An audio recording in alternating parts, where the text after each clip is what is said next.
Asthma is a chronic long-term condition that can be managed but not cured. Asthma affects the airways of your lungs. It causes the airways to narrow and swell, resulting in wheezing and difficulty breathing.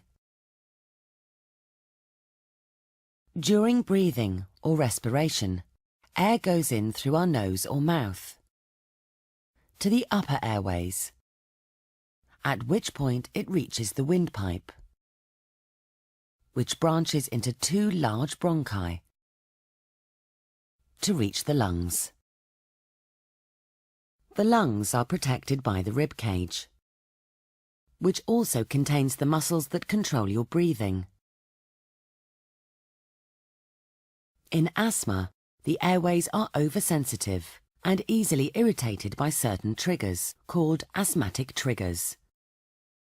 Most people with asthma are described as atopic, meaning they have an allergic type reaction to external triggers, such as house dust mites, pollen, cigarette smoke, animal fur, and chest infections.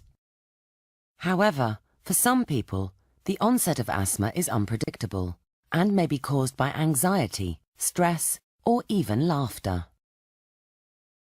An asthmatic trigger causes the airway walls to swell and the muscles around the airways to contract.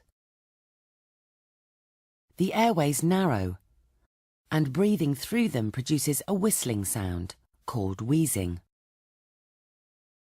Mucus is produced from the lining of the airways, which clogs up the narrowed airways further and causes coughing. This makes normal breathing more difficult, producing symptoms of asthma that can be mild, moderate, or severe and life-threatening, where hospital treatment is needed. The narrowing of the airways is reversible if the trigger is removed, or if the inflammation is treated medically. Therefore, preventative treatment is used and can be managed by the patient themselves. An acute asthma attack requires medical intervention, but the type of intervention depends on the severity of the attack. For more information, visit www.nhs.uk.